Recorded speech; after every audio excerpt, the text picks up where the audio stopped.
salamat din po sa ating mga bisita mula po sa Buboy, mga panuhin po ng morning, si PJ at Eddie. Salamat sa inyo.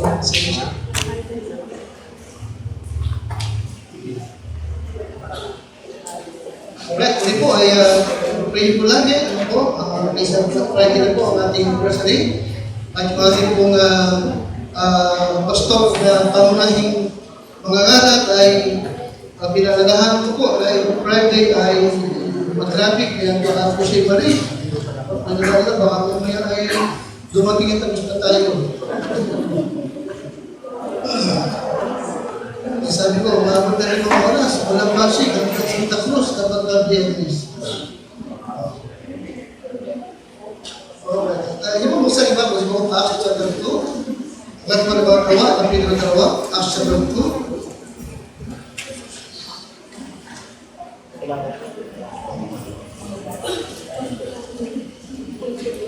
Yung mga Acts chapter 2. Madalas po, sa mga churches at sa mga pastors, every time kasi every anniversary ay dito po sa Acts chapter 2 hanggang chapter 3 ang nagiging mensahe po nila. Kaya gaganyahin po sila. Acts chapter 2 in verse number 41 to number 47 dapat ang mga gawa na pinito dalawa at ang 41 hanggang 47. Now, okay, isang ano po, tayo bilang mga independent, fundamental, Bible Baptist, okay, we believe na ang church ay nagsimula during the earthly ministry of the Lord Jesus Christ. Narito siya, personal niya, itinayo ang kanyang church. Diba alam niyo siya? Amen? Hindi ang Holy Spirit, kundi mismo ang anak ng Diyos, ang Panginoon Kristo, ang siyang nagtayo. Amen? At ang unang mga miyembro ay yung 12 apostol. Diba namin? At alinman sa 12 ay wala siyang pinautismuhan. Sapagat lahat ng 12 yun ay pawang baptized na ni John the Baptist. Diba namin? Amen? So we believe na ang church nagsimula during Christ's earthly ministry, not on the day of Pentecost. Okay? Now, the moment na makamita kayo na nagtuturo ng church nagsimula during the day of Pentecost, ang tawag ng mga Pentecostal yun. Alright? But sad to say, may mga Baptist pastors na doon naging believe. Ano po? Now, ito po yung resulta ng mga Bible school na kanila pong pinasukan na hindi strong na Baptist. Now, marami tayong katibayan, ebidensya na ang church is mula during Christ's earthly ministry. Di ba? Okay, sapagkat sa Acts chapter 2, yun ang ginagamit naman ng mga Pentecostal at ng mga Protestant, ng mga nagtuturo na nagsimula daw sa chapter 2. Okay, so ang church is during Christ's earthly ministry sa Matthew 16:18. No, in Acts chapter 2, alright, we follow me? Matthew 16, itinatayo. Now, yung Acts chapter 2, yun yung empowering the church. Ano yun sini? Empowering yun. Doon sila ay napuspos ng banal na Espiritu. Now, Matthew chapter 16, ano po? Okay, Matthew 16, meron na silang church discipline. Diba? Sa Matthew 16, meron na silang church discipline. Meron silang Great Commission. Nakikinig sa akin? Meron silang Pastor's Christ. Diba namin? Meron silang, Meron silang Lord's Supper. Okay? Meron silang baptism. Diba namin? Nagka-baptist na sila. Okay. Ano pa? Meron silang officer of the church. Si Judas ang treasurer.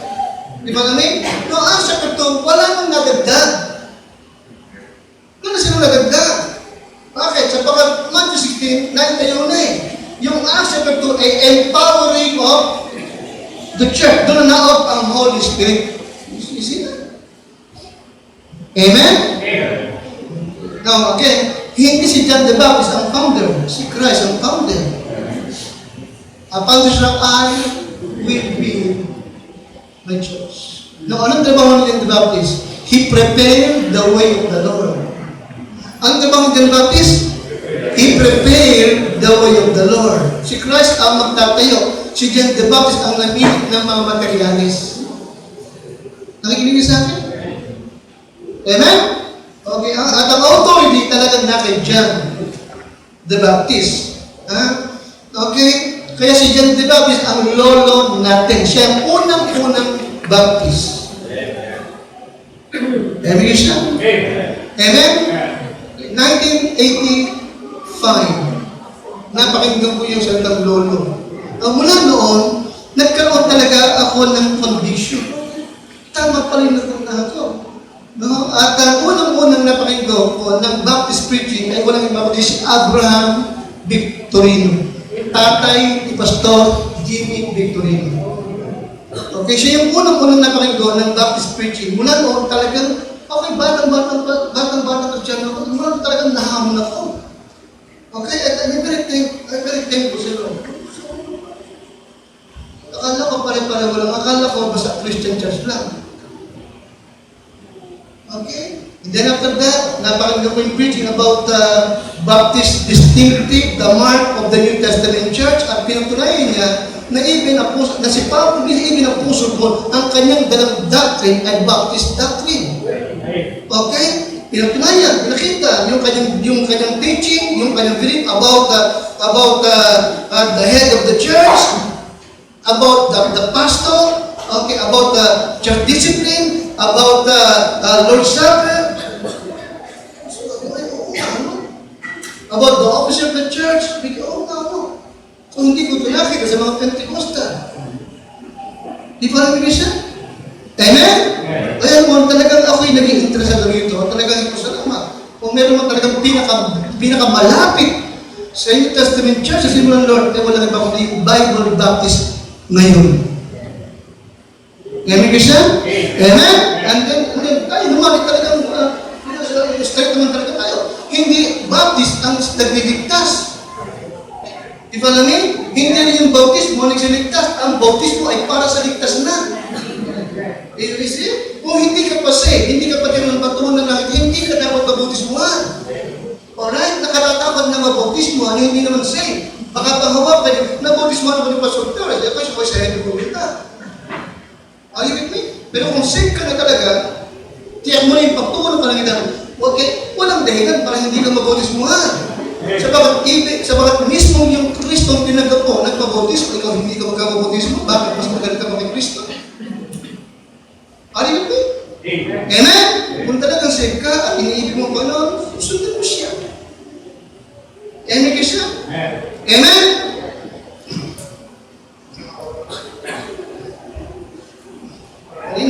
Kanina, pinamusta ko kay Sister Alvin, pinamusta ko kay Sister Alvin. Kamusta na si Ganon? Sabi siya, ay Pastor, hindi na po dumadalo sa gano'n. Dumadalo. Doon po. Sabi ko, hindi naman, happy Baptist lang ang pangalan, hindi na Baptist yun. Tulab na lang yun.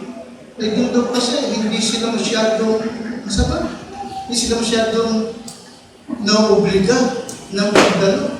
Ay ko, never kung inibligan sila mag-pro. Ang trabaho ko lang ay mag-preach ng faithfulness. Nasa iyo. Alis ka na sa kisa. Okay, hindi ko pansin sa sarili ko na inuobliga ko kayo mo. Ako nag-preach lang ng tama. Pinipis ko lang talaga yung command ng Lord. Noon nasa iyo yun, ikaw mananagot sa Panginoon. Amen? Yung pala talaga, iba. Kaya pala ayon sa atin. Bagamat baptist natin, okay, nauobliga daw sila sa atin. At na-open sila pag nag-preach ako patungkol sa faithfulness. Kung sino ba nag-command ng faithfulness? Okay, ano sige sabi ko ulit, pag-iting ko, okay, I'm just a delivery boy. Amen? Amen? Ako yan na lang? Ako'y delivery boy lang at ang aking boss, si Kristo. Amen?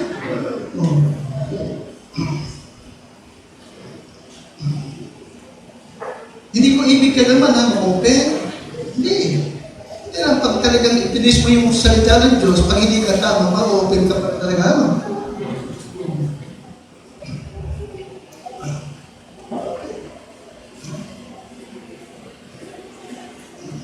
Ngayon, nag-isip naman ako, ganun pala, may pumasok minsan pala mahigpit ang preaching ko, hindi ko alam yun. Ang sa akin, natural lang yun. Ngayon, kung ako kayo, kung baguhin ko na kaya, kung magpalit na kaya ako ng style, kaya na, 29 years na, magpapalit pa. Amen? Amen? Parang ang layo na natakbo natin, tsaka pa ako magbabago ng daan. Baka makabangga din ako ng tagang nagmumotor. Ganun siya? Kaya ituloy na lang natin.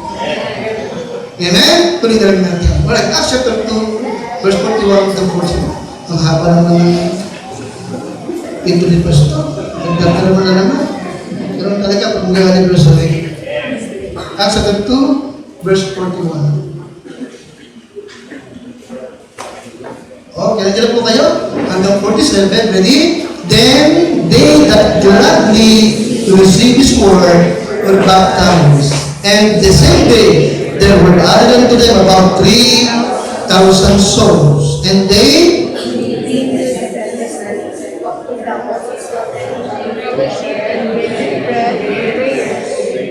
and fear came upon every soul, and many wonders and signs were done by the apostles.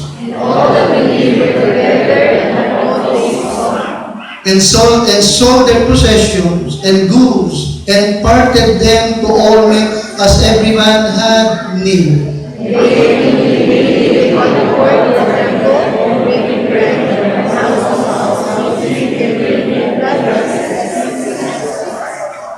And that, praising God, and having favor with all the people, and the Lord added to the church daily such as should be saved. Panginoon, salamat po sa gabi ito. Salamat po, Panginoon po Diyos, na yung mga anak mo, hindi mo po pinapabayaan. Iniipon mo sila, dinadala mo sila rito, Panginoon. Salamat po sa pag-ibig mo, sa pagmamalasakit mo, sa hangarin mo, bawat isa po'y tumibay, lumago, maging mabunga at magtagumpay sa mga pagsubok, mga problema, sa mga tukso. Salamat din, Lord, sa iyong kaparaanan. Ito yung sa magitan ng iyong salita na ipapangaral ng iyong abang lingkod. So Lord, help me, my Lord. Bigyan mo ko ng mensahe, ng lakas at ng kamagalihan sa pangalan po ng aming Panginoon Jesus. Amen. Alright. Now, ating pag-usapan ng gabi, tungkol sa about the church God founded. The church God founded. Now, yan ang ating belief. No, na ang Bible Baptist Church ay hindi tao ang nagsimula. Kundi walang iba kundi ang ating Panginoong Diyos. Alright? At yung kanyang simulan, okay, during His earthly ministry. At ito po sa Jerusalem, 30 to 33 AD. Maliwanag ba? Ang Catholic Church ay kailan simula? 133. Amen? AD. Ang New Testament is what? 30 to 33 AD sa Jerusalem. Ang Catholic ay 130 AD sa Vatican, sa Rome.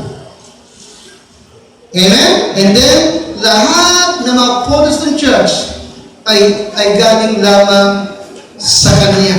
Yes, totoo, walang binanggit sa Bible na ang church na ito, sabi ko, ang church na ito na tawagin ko Baptist Church. Wala siyang binigyan. Hindi binanggit, hindi pinangalan. Bakit? Sabagat hindi na kailangan pangalan sa walang ibang church during that time. Nakinig mo ako? Walang ibang church during that time. You follow me? Amen? Yun lang. Okay, yun lang ang church. Because church is called out assembly. Amen? O what? Born again believers. Called out. Tinawag palabas. Called out. From what? Called out from what? All religion. Called out from what? Sin. Called out from what? World. You follow me? Amen? Called out from what? Pride. You follow me? Called out. Okay, called out them what? Assembly. In-assemble niya. You follow me? Amen? Okay, then, binaptize scripturally. Di ba ba? Amen? At sila mayroong covenant. Tipan. Kaninong tipan? Covenant na. With God and with one another. Father, tayo'y maglilingkod sa Diyos, tayo'y magtatapat sa Diyos, tayo'y masusulwinin alang-alang sa Diyos. Di ba rin? Amen? Amen? Meron silang covenant. Alright? Na kaya isasagawa ang doktrina, aral, turo ng Great Commission ng ating Panginoon Kristo. Listen, during natin, walang ibang assembly na mayroong ganong covenant. Sila lang kaya hindi na kailangan magpangalanan. Di ba sila lang ang church? Okay? Sila lang. No? And then, nagkaroon na lamang ng iba, okay, itong dumating na yung 113. Nakikinig kayo sa akin? Nang itayo ni Constantine, nang itong si Constantine, kasi Napoli, ay talagang pagano naman talaga sila ng church. Pagano sila ng church, okay? Sino wino-worship ng mga Rome? Sino worship? Anong pangalan ng mga sinasamba ng Rome? They are pagan, hindi ba? They worship the emperor, okay? They worship the king, and meron silang wino-worship ng mga pagan god. Diba namin kasi? Yung goddess ng Greek, inatap nila. Nakadi pa ako doon? Nung matalo nila sila yung Greek. Alright? Okay? Yung Greek naman, during that time, ay meron silang mga goddess, talagang alam nila. Mercury, Saturno, Zeus, nakunya pa ako? Semiramis, okay, Thanos, nakunya pa ako? Okay, yung nanay, yung mother god, na may kalong na bata. Sino nanay? Yung pangalan nanay? Semiramis, sino yung bata? Thanos. Yun ang goddess ng Greece. Okay? And then yun ang inadapt naman ng Rome. Okay? Pero nandun si Constantine ay kanyang in-embrace ang Christianism. Listen ka po, yung Christianismo, hindi niya tinutulungan ang paganism. Alright? Ang ginawa lang niya, binago niya yung pangalan ng kanilang goddess. Si Semiramis, na may kalong na bata, ay pinangalan niyang what? Mary. Si Thanos na kalong ni Semiramis ay tinawag naman Baby Jesus na naging si Niño Panginoon. Sa Trinyo. Asas ninyo.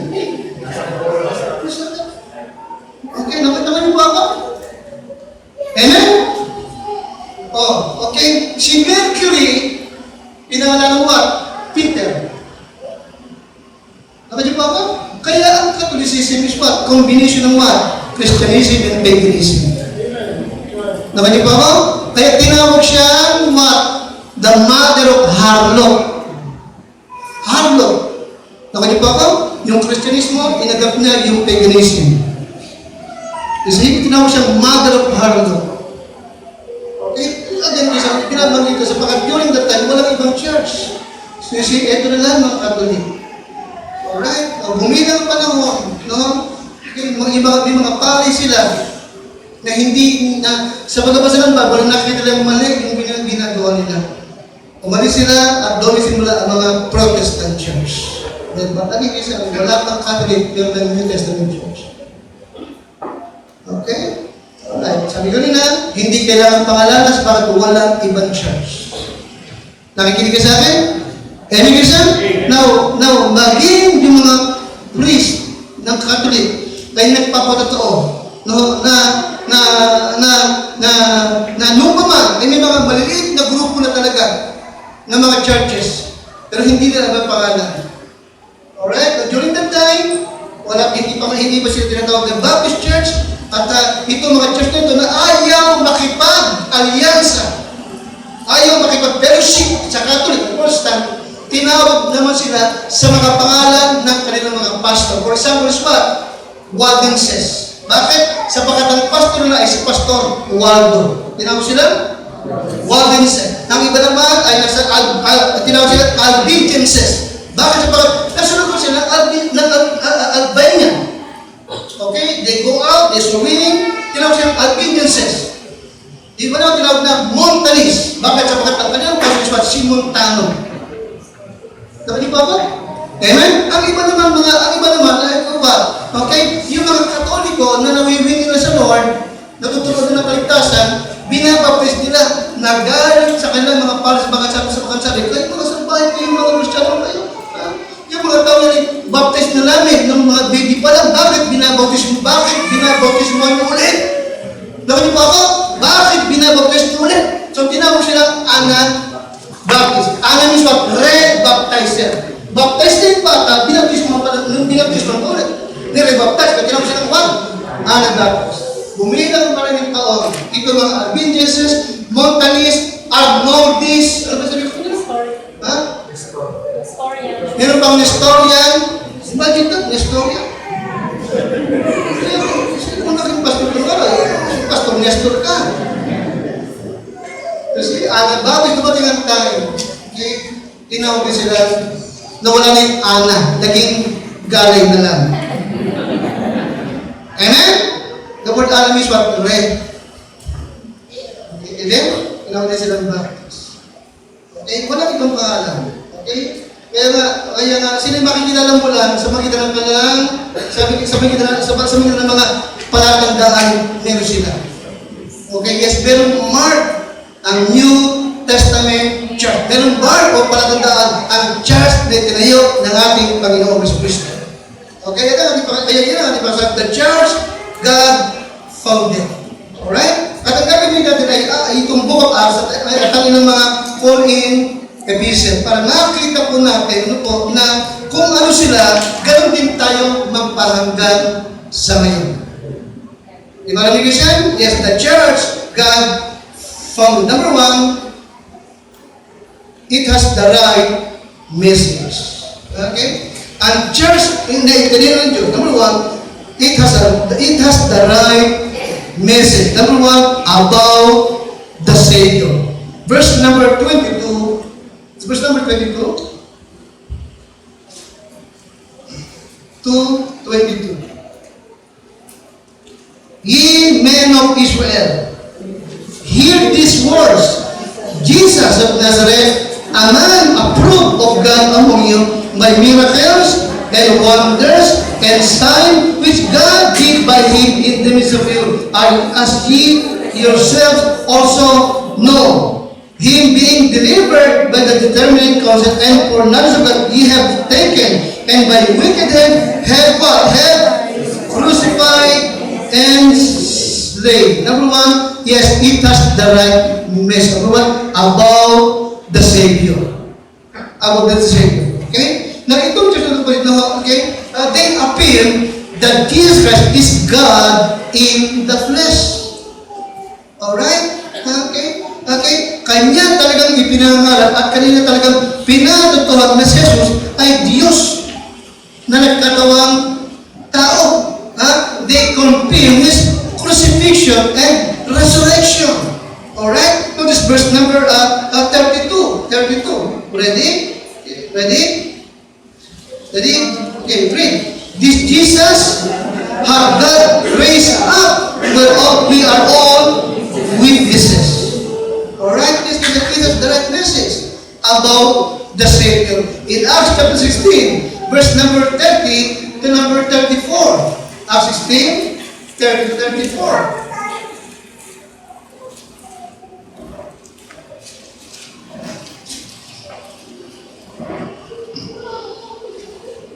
And brought them out and said, Sir, what must I do to be saved? Verse 31, and they said what? Believe. On the Lord Jesus Christ, and thou shalt be saved. Alright? Believe on the Lord Jesus Christ. Verse 34, like that. And when he had brought them into the house, he set me before them and rejoiced, believing in God. Ito niya? Nakakita mo yan? Binigyan mo na ninyong believe on the Lord Jesus Christ. 34? Okay, he set me before them and rejoiced, believing what? Sino? In God. Sino God? Jesus Christ. Nakalilang pinagkapat silang pantayan.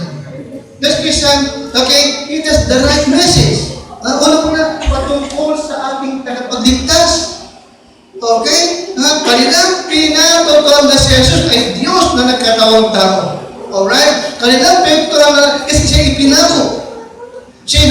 Pero siya'y muling nabuhay. At siya'y buhay magpahanggang sa ngayon.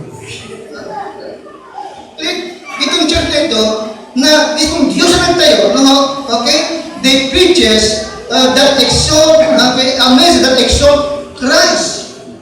Christ. In Acts chapter 5, number 42. Acts 5:42. Acts 5:42.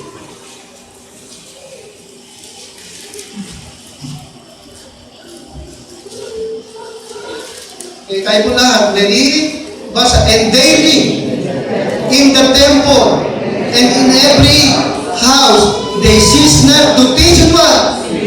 Wala silang ibang itinuturo, wala silang ibang ipinapakaral sa bahay-bahay, maging sa templo, kundi ang ating, kundi si Yesu Cristo na ating Panginoon. Maliwanag ba? Amen siya? Nakita niyo, di ba? Lagi natin binibigyan ng paalala, lahat ng ating preacher sa mga Bible study, preach Christ. Preach Christ. Teach Christ.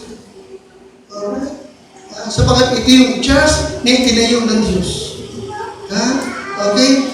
Tama ang kanyang mensahe. Maliwanag ba? Amen? Tama ang kanyang mensahe. Una-muna, about the Savior. Pangalawa, about sin. About sin. Alright? Chapter 2 and verse 23. 2:23. Ready?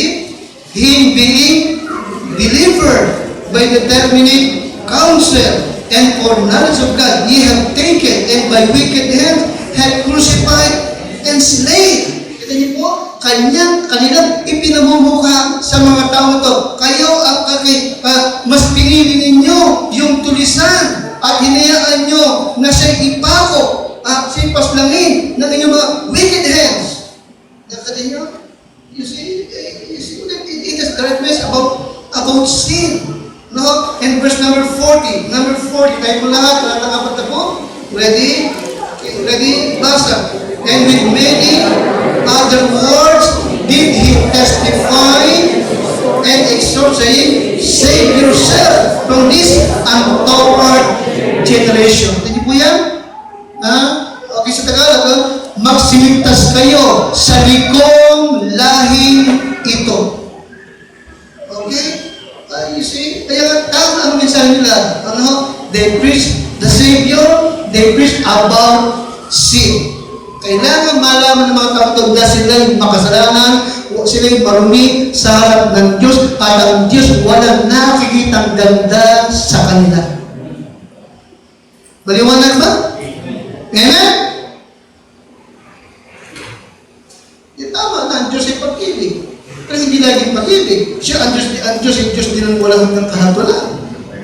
Tama na, Diyos ay mananupos. Alright? Gusto niyo maligtas ang tao. Pero paano kung hindi sila magsisisi? The Bible says, God is not willing that any should perish, but that all should come to what? Repentance. Di ba?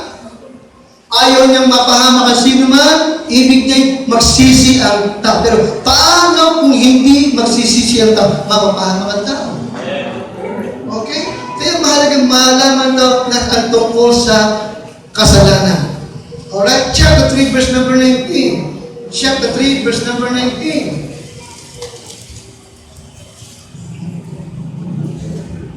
Tayo po lahat. Ready? Repent ye therefore, and be converted, that your sins may be what? Blotted out. Blotted out. Okay? When the times of refreshing shall come from the presence of the Lord. You see? Repent. Be converted. Upang maalis lahat ang iyong kasalanan. Okay? Kaya it is directness about sin. Okay, repent means what? Repent means, ano is repent? Changing of mind. Repentance does not mean being sorry, but what? Changing of mind. Magbago ka ng iyong pag-iisip. Amen? Mali ka, tama ang Diyos. Mali ka, tama ang Bible. Alright? Wala kang pag-ibig sa Diyos. Lumalayo ko sa Diyos. Diyos ang tumatawag sa iyo. Repent, magbago ka ng pag-iisip mo. Amen? Hindi ka tapat, pero tapat ang Diyos sa iyo. Diba namin isa? Repent. Be converted. Okay? Hindi, wag ka lang na-save, but be converted. Yung buhay mo dati ginagamit ng ginagamit ng kasalan, ipagkagay, be converted. Kaya mong Diyos naman ang makinabang ngayon. Amen? Pagtutusin nga, pangit, hindi ba?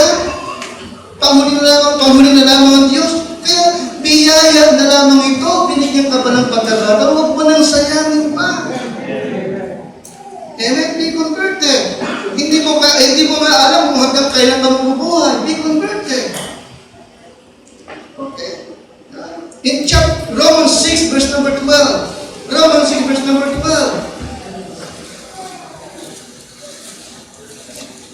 Nakikita niyo ba yung ating paraan ng preaching at sa Sunday School?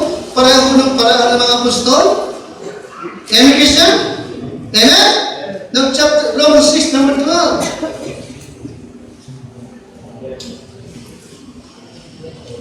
6:12, ready? Basa. Let not your sin, therefore what? Huwag nang baghari, huwag mo nang baghariin ang anumang kasalanan. Okay? Sa iyong katawang may kamatayan. Okay? That you should obey in the last thereof. Number 13, neither yield your members nakasangkapan pa ng kalikuan sa ipagkakasalabat yield. Kapatid, because ihandog mo na sa Diyos. Di ba? Ang iyong katawan, tulad ng nabuhay ng muli mula doon sa mga bagay at lahat ng sangkap ng katawan maging kasangkapan sa katuwiran ng Diyos. Amen, Christian? Amen? Yes, it has the right message about the Savior and about sin. Amen, Christian? Amen? Number 3, about salvation. About salvation. Alright? Acts chapter 4 and number 12. Acts chapter 4 and number 12.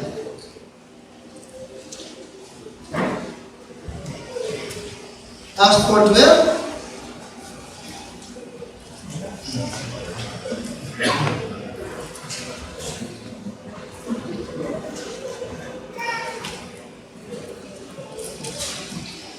At sa kanino mga iba ay walang kaligtasan, sapagat walang ibang pangalan sa silong ng langit na ibinigay sa mga tao na sukat natin ikaligtas.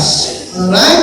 Chapter 16:31, manampalataya ka sa Panginoong Jesus at maliligtas ka ikaw at ang iyong sambahayan. Amen, yes, it has the right message. Okay? About salvation. About salvation. Okay? The New Testament church do not preach salvation through religion or ritual. Through religion or ritual. Lagi natin binibigyan din. Hindi sa bawat member ka ng Calvary, pupunta ka sa langit. Hindi sa pagkat ang mga magulang mo ligtas, ay ligtas ka rin. Hindi sa pagkat nabautismo kita, ay pupunta ka ng heaven. Ritual yun. Pagsunod yun. Okay?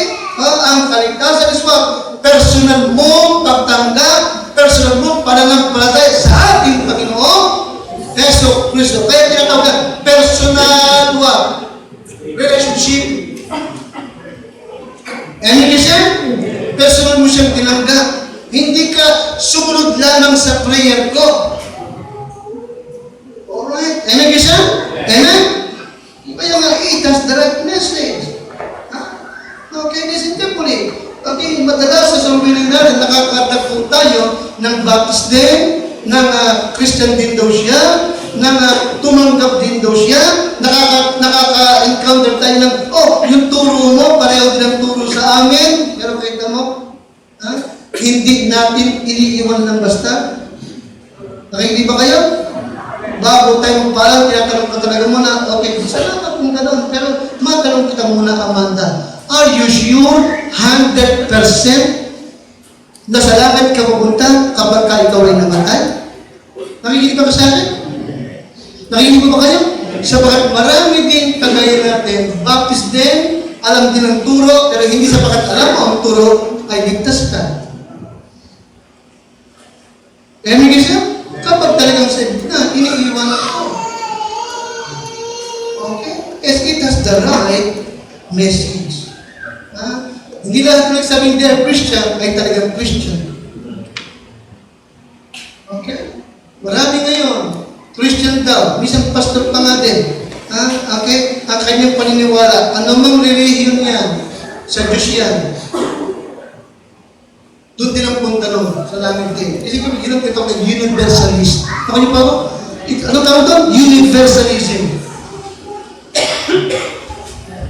Universalism believes na lahat sa langit din ang punta. Iba-iba lang ang paraan. Iba-iba lang ang pangalan ng pagtawag kay Kristo. Pero doon din ang tawag doon? Universalist. We do not believe that. The Bible says, merong dalawang daan. Malawak na daan at makipot na daan. Yung malawak na daan, patungo sa kapahamak at mas marami ang doon ay pumapasok. Sikapin yung pumasok sa makipot na pinto. Sapagat maluwag ang pintuan, malawak pa ng daan, patungo sa kapahamak at mas marami ang doon ay pumapasok. Amen? Si Kristo yung naparito. Hindi ba upang iwasak ang gawa ng diablo? Nabigisa? Dito, nakikinig ba? Being Christian for, dito nahayag ang mga anak ng Diyos at ang mga anak ng diablo. Nakatipo? Dalawang daan, isang malapad at isang makipot. Dalawang uri ng pamilya, anak ng Diyos at anak ng diablo. Di ba lang yun? Amen? Kaya nga, we do not believe sa mga universalism. No. We don't believe that. Maliban, manampalataya na Yesu Cristo, makakapahama. Alright? So the church God founded has the right, what? Message. About what? The Savior. Pangalawa? Pangatlo? Salvation. Alright? Salvation. Acts 13, 38 to 39. Acts 13, 38 to 39.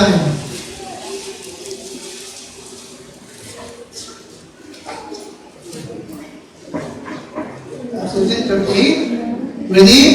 Be it known unto you, therefore, men and brethren, that through this man is preached unto you what? The forgiveness of sin. Sinong man yun? The man Christ Jesus. Sinong man yun?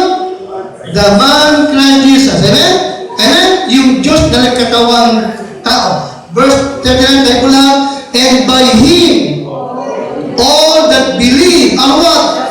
Justified. Justified means what? Just if I never sin. Alright? Okay, see? And by Him, all that believe are justified, declared righteous from all things from which you could not be justified by what? By what? Pakalabas? Okay na yan? Ulitin mo po yan. Okay? Maliwanag na lahat ng kautusan sa lumang tipan na ibinigay kay Moses ay ibinigay hindi para magligtas. Maliwanag ba? Yung mga tao ng lumang tipan, hindi po sila naligtas dahil doon sa mga utos ni Moses. Hindi. Naligtas sila by believing sa Messiah darating. Nakikinig kayo sa akin? Nakikinig kayo? Baka akala nyo ang kaligtasan ng lumang tipan ay pagsunod sa utos. No, hindi po. Lahat ng commandments, lahat ng mga ritual nilang ginagawa, inuun ko na, pagpatay ng hayop, pagkapahid ng dugo sa pinto, ito po'y shadow. Ito po'y what? Shadow of the things to come. Anino ng mga bagay na darating. Okay? Tinawag what? Image. Larawan ng darating talaga. Liwanag ba? Kapag nagpapatay sila ng hayop at yung dugo, binabayad sa pinto, ito, kanina pong ipinapahayag na naniniwala sila na yung isinisimbolo nito ay darating. Si Kristo. Kaya ang kaligtasan ng Old Testament, si Kristo rin na darating. Tayo naman sa ating paliswat, dumating na. Nakikinig niyo sa akin? Kaliwanag ba? Kung yung palang mga law na ibinigay ni Moses ay hindi nakapagliligtas, bakit pa ibinigay? Anong dahilan? Para malaman mo lang kung anong kasalanan. Nakikinig kayo? Hindi para magligtas, para malaman mo lang kung makasalanan ka. Okay? Binigay sa mga Galatia na yung law ay schoolmaster na rin to Christ. Kaliwanag ba? Schoolmaster. Tagapag-akay sa atin patungo sa kay Kristong pagkapatawa. Are you with me? Amen? Kaya nga, the church God found has the right message. Pangalawa, membership. Membership. Okay? The church God founded has the right membership. Ano kasi membership? Same. Same membership. Alright? Acts chapter 2 and verse number 40. Acts chapter 2 and verse number 40. Nakita nyo, lahat ng ating binabautismuhan, hindi natin basta nilulubog na lang. Tinatanong muna natin, nakikinig kayo? Ini-interview muna. Okay, sabi ko, Analu, okay, Marvin, interviewin niyo muna. Okay, tanungin niyo muna kung talagang safe. Okay, tanungin niyo muna kung talagang safe. Pagkatapos na, tatanungin ko rin. Tiyak ko na ba talaga langit ang mundo, kapag namatay ka? Pati ako, tsaka si baptisma. Member ka na ng baptist. Amen, Christian? Amen? Hindi automatic kapag dumalo ka, baptist ka na, hindi po ganun yun. Okay? So the church God founded has the right membership. Anong klaseng membership? Pagkatapos, saved. Notice verse number 40. Acts chapter 2 and verse number 40. And with many other words did he testify and exhort, saying, save yourselves from this untoward generation. Then they that gladly received his word were baptized, and the same day there were added unto them about 3,000 souls. Ano nyo? Saved membership. Amen? Okay, yung akin na po, si Sean. Ang mga magulang niya, pati mga lalo niya, saved, member ng club, pero hindi pa siya member. Kasi hindi pa niya alam ang pagtanggap sa Panginoon. If alam niyo? Amen? Amen? Pag dumating na siya sa kaloob na age of accountability, nakakaunawa na siya, di ba? Personal siyang tatanggap kay Kristo. Amen? Kapag talagang tumanggap at alam na niya, tsaka siya babautismuhan. Tsaka siya magiging member. Alam niyo? Amen? Hindi tayo naniniwala sa infant baptism. Yung mga sanggol, binibinyagan, hindi tayo naniniwala doon. Wala pang muwang yun. Nakikinig ka sa akin? Nakikinig kayo? Kasi, hindi kayo manabaptize ng sanggol ang mga apostol. Nakikinig ka sa akin? Ang mga sanggol na wala pang mga they are saved. Anong sila? Saved. Tayo saved. Then, bakit sila saved? Wala pa sila sa age of accountability. Knowing good or bad. Wala pa sila. Kaya ano man ang maghanap, ay isa heaven sila. Amen, Christian?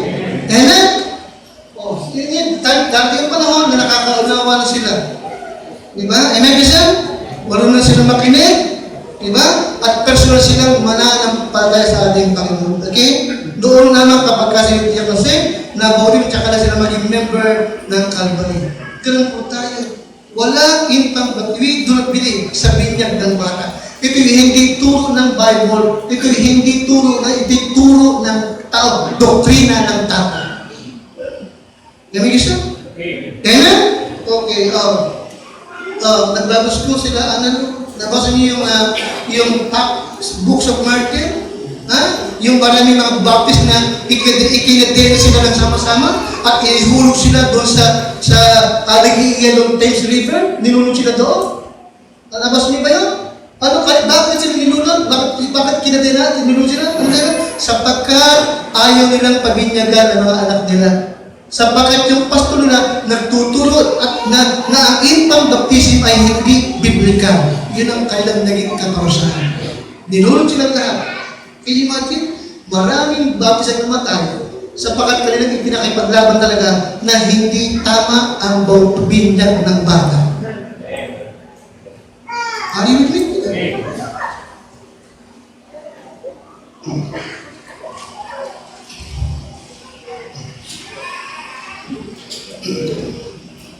Kaya nga, ang ating church, ano po? Ang church is made up of people who have been saved and sure. Amen? Saved and sure by believing on the Lord Jesus Christ. Okay? Kasi sila po nag-iingat tayo.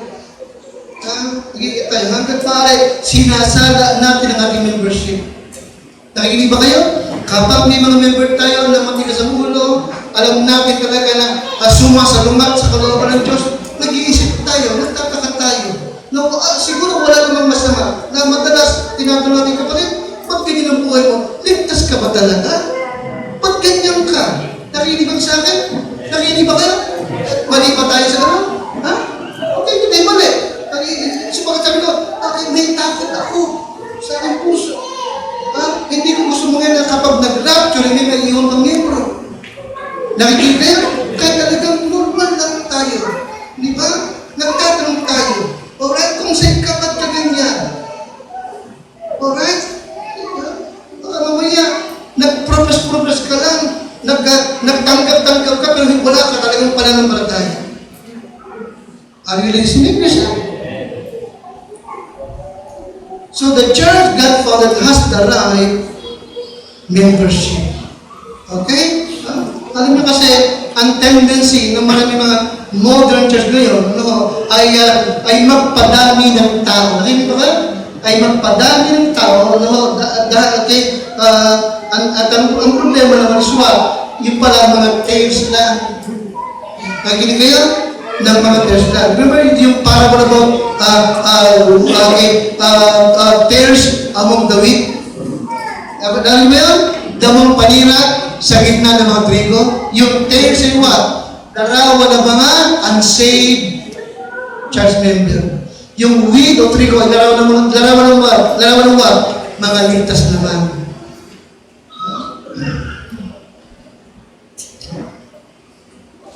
So, right membership. Ano? Saved. Okay? Pangalawa, separated. What is verse 42? 42, ready? And they continued steadfastly with the apostles' doctrine and what? Fellowship, and in breaking of bread and in prayers. Alright? Pangalawa, ibig makatiyo na ang church na itinayo ng Diyos has the right membership. Una, saved. Pangalawa, what? Separated. Separated. Alright? Itong church na ito, the Bible says, they continued steadfastly in the apostles' doctrine in what? Fellowship. Alright? Okay? So, sumunod na sila. Sumusunod sila. Napapasakop sila sa mga turo at aral ng mga apostol. Maliwanag na? At ang kanilang mga fellowship niya, yung mga apostol at mga kapwa-saved. Alam mo na makita? They broke off ties with the old life. At pakalakas na? They broke off what? Ties with the old. Kanilang tinalikuran yung kanilang dating masamang buhay. Tumalikod na sila sa masama. Okay, yes, they were changed. In 2 Corinthians 5:17, therefore, if any man be in Christ, he is a new creature. All things are passed away. Behold, all things have become new. Tumalikod na sila sa dati nilang masamang buhay. Okay? At talagang sumunod na sila sa kalooban ng Diyos. Not to be equally yoked with believers. Okay? Yes, a separated church membership. Listen, Christian, God wants His people to be different. Nakikita kayo? Anong gusto ng Diyos sa mga tao na sa mga saved? To be what? To be different. Iba lang tayo. Alalayo mo na talaga yung gawa mong masama. Amen? Amen? Alalayo mo na talaga. Okay? Ang lalaki talagang mukhang lalaki. Amoy lalaki. Amen? Kilos lalaki. Amen? Magsalita. Lalaki! Ang babae talagang babae. Kumilos, babae. Magsalita. Babae din. Amen? Hindi yung babara-baro ko. At ang laruan ko niya. Di ba? Amen? Different. Okay? Ano pa? Steadfast membership. Okay? Speaks about faithfulness, katapatan. Separated, pangatlo, steadfast. Amen? Tapat sa church. Loyal sa church. Diba kami? Anong pagkakaiba, Pastor, ng faithfulness sa loyalty? Faithfulness sa loyalty. Meron kasi faithful kasi pinagpapala. Nakikinig ba kayo? Laging dumadalo kasi pinagpapala. Pero yung loyalty, iba yun. Yung loyalty is what? May blessing mo wala, nandyan siya.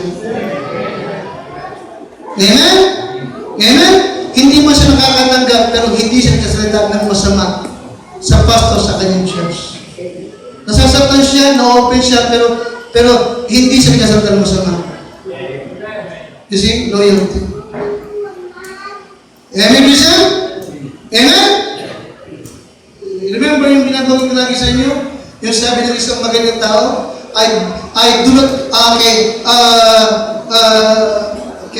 I do not want your loyalty when I am right. I need your loyalty when I am wrong. Diba namin? Amen? Yung iba maring sumusunod ka, tumagalak ka kasi kita mo tama. Pero paano kung kung ang tingin mo parang mali siya? Mahalin mo pa rin ba? Magtatapat ka pa rin ba? Diba namin? Yun ang loyalty. Amen? The reason, Christian, I'm not saying that yung blood loyalty, hindi yung ibig sabihin. Huwag niyo kakalimutan, di ba? Si Pablo hindi laging magandang buhay. Ay, hindi kayo? Hindi rin siya laging gusto. Hindi laging gumagaling siya. Hindi laging tapat ang mga nakasalit. Pero hindi siya nagsalita at hindi niya pinaratangan kailanman na nagkulang ang Diyos sa kanya. Di ba namin? Sino ba? Job. Di ba namin? Kaya ano makita mo kay Job? Hindi lang basta faithfulness, kundi what? Loyalty. Bagamat may sakit, bagamat naghihirap, hindi niya kailangan pinaratangan nagkamali ang Diyos sa kanya.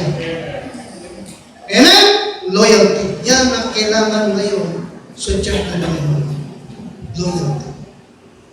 Okay? Steadfastness. Alright? Steadfastness. Steadfast membership. Po, mga miyembrong talagang maasahan, tapat maging sa mga maliliit na bagay. Amen, Christian? Amen? In 1 Corinthians 16. 1 Corinthians 16.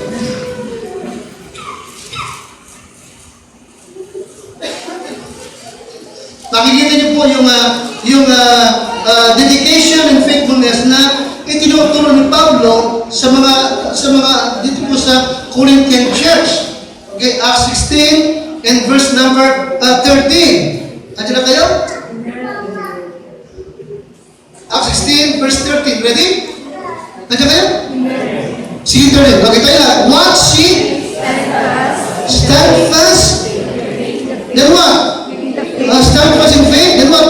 Quick, you like men. Then what? Be strong. Okay? Underline the word men. Gawin niyo sa kang men. Stand fast. Quick you like what? Quick you like men. The word men speaks about right age.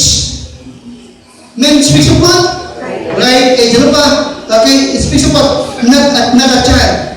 Hindi, isabihin, kayo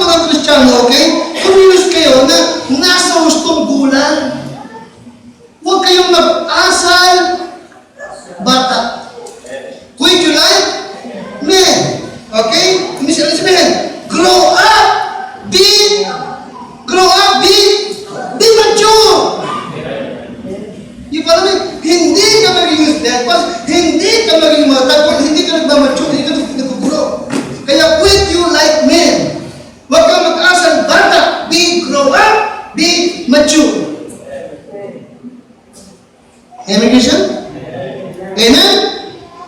Amen? Be mature. Don't play church. Ano sabi ko? Okay, don't play church. Huwag kang parang naglalaro lang dito. Nakikinig kayo? Quit you like men. Amen, Christian? Okay, ito ang New Testament church. Ito yung church na tinayo ng Panginoon. Meron siyang steadfast membership. Amen? Amen? At dito makita mo si Pablo kanyang pinaalalahan itong Corinthian church. Okay? Lumago kayo. Mag-mature kayo. Huwag maging parang laro lang sa'yo ang church ng Panginoon. Alright? Nakikita ko niyo ba? Nakikita niyo po? Verse 16 na lang. Let all things, let all things what? Be done with what? With charity. Ano yung charity ulit? Loving action. Amen? Nagtatapag, nagkakaloob, hindi naghahanap ng kapalit. Maliwanag ba? Amen? Amen? Ito ang church na ng Lord. Okay? Oriented. Diba? Okay, talagang naturuan. Okay, meron siyang steadfast membership. Notice verse number 15. Pakilabas niya. I beseech you, brethren, ye know the house of Stephanas, that is the first fruits of Achaia, and that they have what? They have addicted themselves to what? To the ministry of the saints. Nakita mo? The word addicted means what? Devoted. Ano yung addicted means what? Devoted. Hindi ba? Ang hanap lagi what? Makapaglingkod. I-devote yung kanyang buhay sa gawaing makadiyos. Addicted. Hanap lagi. Amen? Hindi tinatakasan ang obligasyon kung diba? Ating hanap. Devoted to serve God. Ano yung ito na? Amen, Christian? Yan po yun. Ayun nga, yes, Christian. The church God founded has the right membership. Steadfast and serving. Serving. Mapaglingkod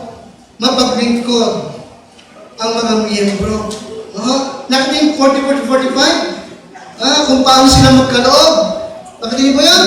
Hindi tithes lang, hindi 10% lang, higit pa sa 10%. Sasabihin yung iba, wala lang tithing. Hindi na binanggit mo sa Acts chapter 2, tsaka chapter 3, tsaka chapter 6, tsaka chapter 5. Kung ikaw ang pastor, nagbebenta ng lupa yung mga membro, binibigay. Huwag na, tithes lang. Nakikinig ba sa akin? Nagbibigay sila higit pa sa 10%. Binawanan ba? But of course, hindi nagtapos, wala po until na, meron tithing talaga. So bakit bago pa ang law, nag-test na si Abraham, at ipinangako ni Jacob. Amen? At wala kang makikita na pinatigil yun ng Panginoon. Okay? But hindi naman tithes and what? Tithes and what? Tithes and offering. Now, Acts chapter 2, verse 44 to 45. 44, and all that believed was together and had all things common, and sold their possession and goods and parted them to all men as every man had what? Steadfast and then what? Serving. This church was marked by selflessness. Ano pa? Cared about the needs of their church. They did all they could para matugunan ang pangailangan ng kanilang church. Maliwanag po ba? Now, ang Calvary ba may pangailangan ngayon? Meron. Mag-anniversary tayo. Navigation. Amen? Magkano yung ating catering nga? Emerson, magkano yung ating catering? 218,000. Amen? Magkano yung ating bibigay sa kay Pastor Victorino? 12. Amen? Navigation. Amen? Oh. Now, let me remind you, ang church ng Lord, hindi ito dapat mag-beg. Yung ba nakikiusap ka, gawa rin Diyos yun, huwag makiusap. Ituturo ko sa inyo, ngayon, kung gumagawa niyo sa puso, hindi magkalap kay generously. Amen? Wala tayong ibang inaasahan. Forget that. Okay, malakas ang ating loob para sabihin na itong church na sa loob ng 29 na taon, wala tayong inasahan sa abroad na mga Amerikano. Dahil kayo, 29 years na tayo. 29 years. Pero hindi ako umasa sa hindi member. Umasa lang ako sa mga member natin. Amen, Giselle? Amen?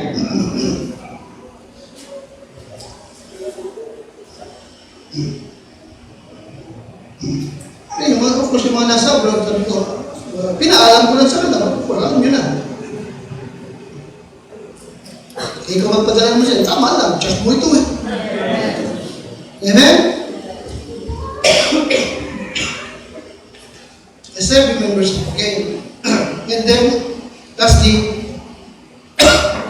right method. Right method. Okay? The church God founded has the right message. Pangalawa, right membership. Lahat ng membro saved.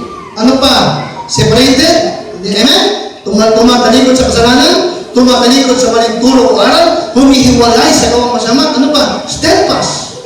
Tapat. Ano yung simula? Mapaglingkod. Amen? Inaalam ang pangailangan ng church at nagsisikap na tugunan ang pangailangan ng church. Yun ang right membership. Okay, and panghuli, right method. Right method. The church God founded has the right what? Method or what? Practice. Alright? Verse 42, makikita nyo, they worship together. Magkakasama silang sumasamba.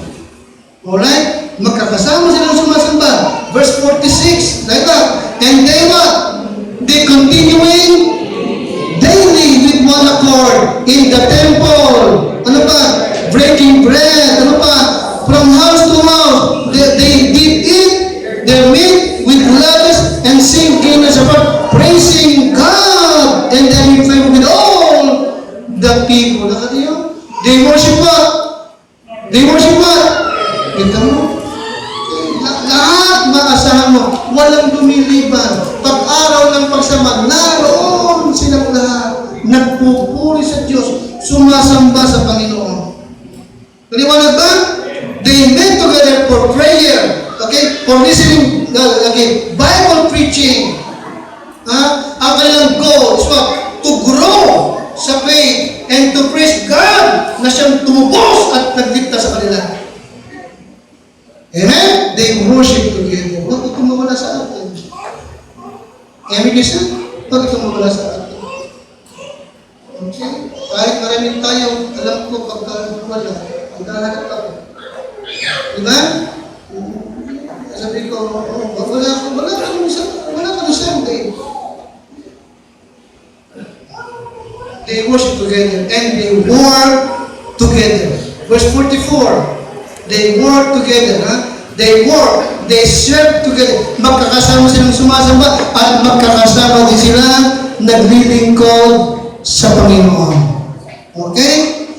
46. At araw-araw silang nagsisiparatiling matibay. Tayo mo lang. Araw-araw silang nagsisiparatiling matibay sa pagkakaisa, sa templo, sa pagpupugat-pugat tinapay, bahay-bahay, kumakain sila ng kanilang pagkain na may galaw at may katapatan ng puso. Kita mo? They work together, they fellowship together, and they go soul winning together. Lahat soul winning. Amen? Alam niyo po din, gusto ko rin mapanggan niyo. Sana mapanggan niyo minsan mag-testimony mga Tagalumban. Natutuwa nga ako nitong nakakaragong Sabado, ang dami nito ulit. Ang nila. At nakakatuwa na minsan umiiyak pa. Nangako sa akin yung 7 dadalo, 2 lang ang dumulo. Yung iniiyakan niya yun. Sabi ko, huwag ka na malungkot. Ganun talaga. Nangako ang 7, dumulo yung 2. Okay na yun. Amen? At nabaptize naman yung isa. Di ba? Brasil, no? Tama ba? Nabaptize ka nila? O, nabaptize na yung isa. Okay. Si Preston din, araw-araw, kasama din lagi. Lahat sila gusto makapagsulwin.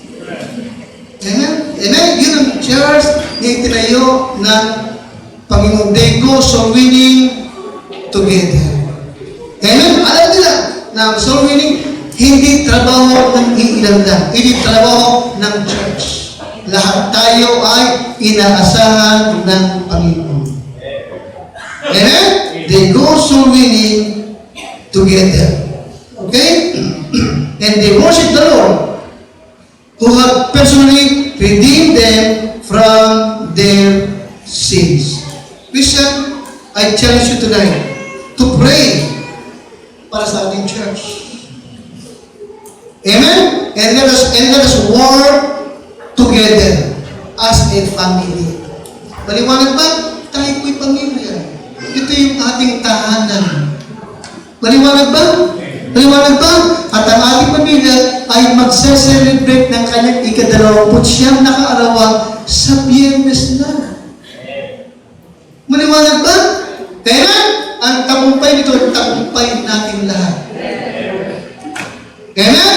Amen? At walang ibang magdadakila, mapapalawalan. Hindi ako, hindi kami ni Arvin. Walang ibang magpapapala, kundi yung Diyos na nagtayo nito, ang ating Panginoong Kristo. Amen? Let us work together. Let us support together itong gawa ng Panginoon. Amen? Amen? Napunan mo na ba yung commitment mo? Ha? Inaalam mo ba magkano na? Ha? Kasya na ba? Amen siya? Amen? May nabaptismo kayo ba? Natuwa ka ba? At ayun ka, may mababaptismo pa rin. Kasi kung hindi ba, gumagawa ang Diyos. Tama? Okay? So, ibig ng Diyos, makita gumagawa at nagsisikap tayo pare-pareho. Isang tandaan natin puti, ito yung church ng Panginoon. Kanya ito. Itinayo niya ito. Amen, isang? At ikaw ay narito sa pag-meron siyang layunin sa iyo. Inaasahan ka ng Diyos. Amen? Alam mo, okay. Kaya sabi ko na, huwag mong hayaan na kapag nag-aawitan ay umawit yung iba para sa iyo. Ngayon kayo, huwag mong hayaan na pag may mga commitment offering ay mag-commit at magbigay ng iba para sa iyo. Nakikinig kayo? Huwag mong isipin na hindi mo na kumawit. Hindi naman alam na yun eh. Ang daming mawit eh. Huwag mong isipin ka lang. Nakikinig kayo? Huwag mong isipin sa marami ng bigay, hindi na kailangan ibigay ko mo. Tatandaan mo lagi, Diyos ang naglagay sa'yo dito. Hinahanap niya yung part mo. Maliwanag ba? Hindi ako naghahanap. Siya. Sapagkat sa verse 47, siya ang naglagay sa iyo, siya ang nagligtas sa iyo, siya ang naglagay sa iyo dito. At hindi pwedeng walang dahilan ang Diyos. Bakit ka ilagay dito? Verse 47, praising God ay lahat. Tapos sa mga praising God, with all, praising God, and having favor with all the people, and the Lord added to the church daily such as should be saved. Tumayo po tayo lahat. Habang lahat ay nakapili